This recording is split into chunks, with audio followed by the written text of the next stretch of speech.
One night, 3 living women went to sleep in an ordinary house in Middle America, and by morning all that was left were empty rooms. No screams were heard, no blood was found, no door was broken down. Just a house sitting there, lights on, purses on the counter, car keys in their place. And 3 women who vanished into thin air, never to be seen again. This isn't a horror movie plot. This is one of the most chilling, unsolved mysteries in American true crime history, known as the Springfield Three. And by the end of this video, you're going to understand why investigators, journalists, and amateur sleuths have spent over 30 years trying to crack this case, and why, to this day, nobody has a definitive answer.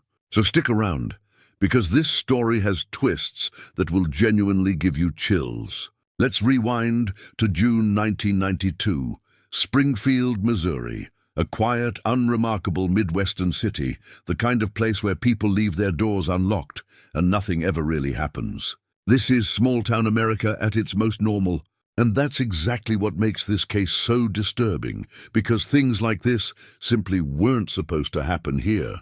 At the center of this mystery are 3 women. First, there's Sherrill Levitt, 47 years old, a hairdresser and a hard-working single mother who was well-liked in her community. She lived in a modest 1-story home on Delmar Street with her daughter.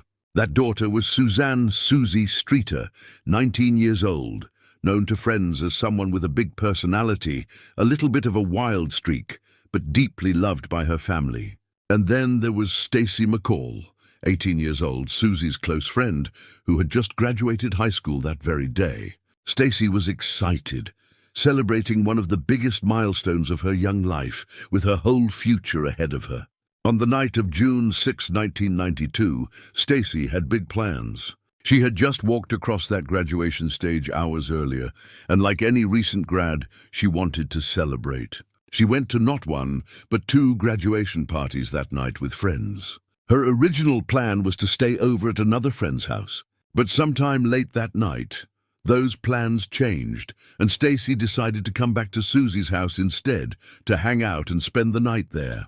It was a completely normal, spontaneous decision, the kind of thing teenagers do all the time.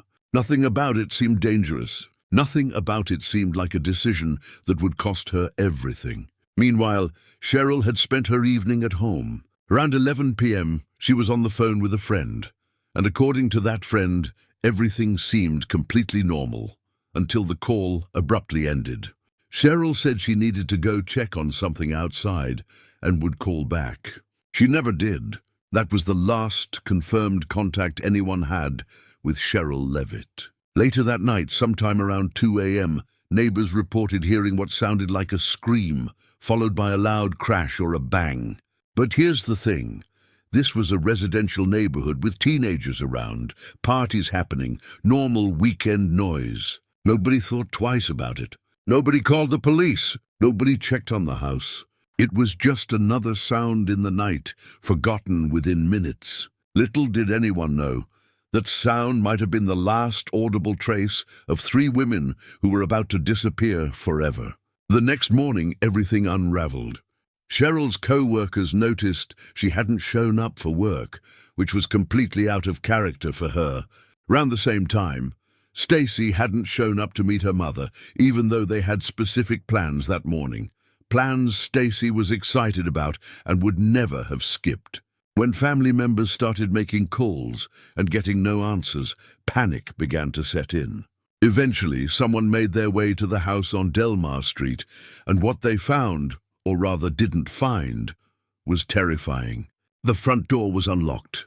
Inside, the house looked completely undisturbed, almost eerily normal.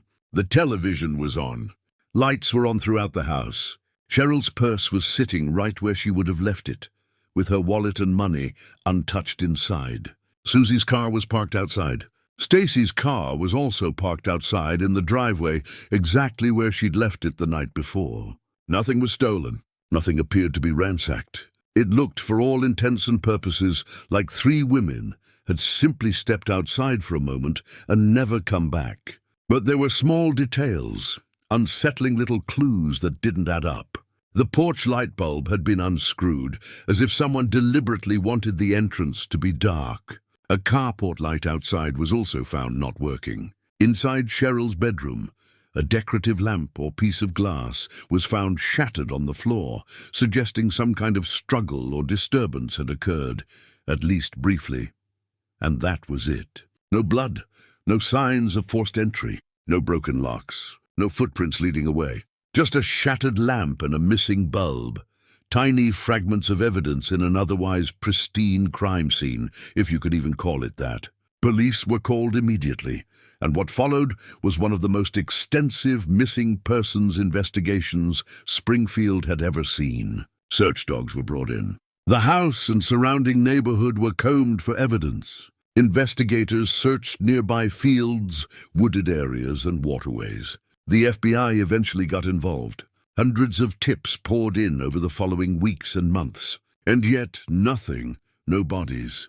No confirmed sightings. No physical evidence linking to a suspect. It was as if the ground itself had swallowed all three women whole. Now here's where the case gets even more complicated, because investigators developed several competing theories, and none of them have ever been definitively proven. The first theory is that a stranger, or possibly multiple intruders, broke into the home that night, overpowered or coerced the three women, and abducted them. This would explain the broken lamp and the darkened porch light. Someone deliberately setting the scene for a quiet, unnoticed abduction. But this theory has problems. If a violent stranger had broken in and forced three women out of a house against their will, you'd expect more chaos, more struggle, more noise, more disturbance. Three women don't typically leave without a fight, and a fight involving three people would likely leave more damage behind than one broken lamp.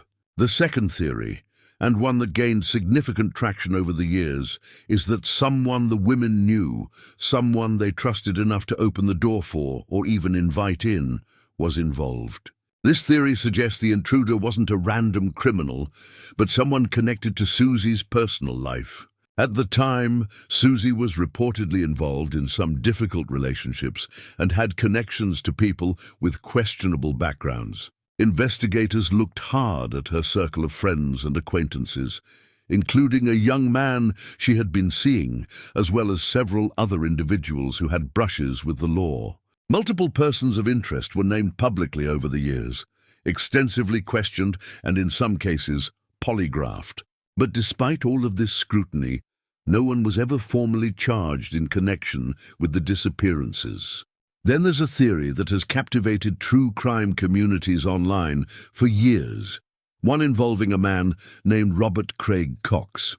Cox was a convicted killer with a violent criminal history, and at various points he made statements suggesting he had knowledge of, or even involvement in, the Springfield Three case. He reportedly told acquaintances things that seemed to hint at inside knowledge of the crime. Investigators pursued this lead seriously, but Cox always maintained he had nothing to do with it. No hard evidence ever tied him conclusively to the case, and he passed away in 2023. Taking whatever he did or didn't know to his grave. To this day, his connection to the case remains speculative, not proven. Over the decades, tips have continued to trickle in. There have been reports of women's remains found in remote areas across Missouri that were tested against the Springfield Three's DNA profiles, only for investigators to rule them out one by one. There have been supposed deathbed confessions from other criminals, claims from psychics, amateur investigators digging in fields based on hunches, and countless podcasts, documentaries, and YouTube videos, much like this one, trying to piece together what happened. And yet, more than 3 decades later, the case remains completely unsolved. No bodies, no arrests, no closure for the families left behind. What makes the Springfield Three case so uniquely haunting, and honestly, so viral online even today, is the sheer impossibility of it. This wasn't one person disappearing in a remote area, or someone vanishing after telling friends they were going somewhere alone. This was 3 adult women in a house, in a residential neighborhood, all disappearing at the exact same time. Without a single verified witness, without a body ever being found, and without any of their belongings being taken. Statistically, disappearances like this are incredibly rare. The idea that someone could remove 3 people from a house simultaneously, quietly enough that neighbors only heard a single crash, and leave behind absolutely no forensic trail, defies almost everything we know about how crimes like this typically unfold. The reward for information leading to the resolution of this case has grown over the years, now standing at well over $100,000, funded by community donations and true crime organizations hoping someone, somewhere, will finally come forward with the truth. Sherrill's son, Suzie's brother, has spent much of his adult life advocating for the case to stay in the public eye, giving interviews, working with investigators, and refusing to let his mother and sister become a forgotten statistic. Stacy's family has done the same, keeping her memory alive, celebrating what would have been countless birthdays, graduations, and milestones she never got to experience because her life was cut short before it even really began. Every June, the Springfield community holds vigils and awareness events to keep this case alive in public memory. Because cold cases like this are only solved when someone remembers, when someone talks, when a piece of information finally reaches the right person. Advances in forensic technology, particularly genetic genealogy, which has helped solve dozens of decades-old cold cases in recent years, have given some renewed hope that answers might still come even after all this time.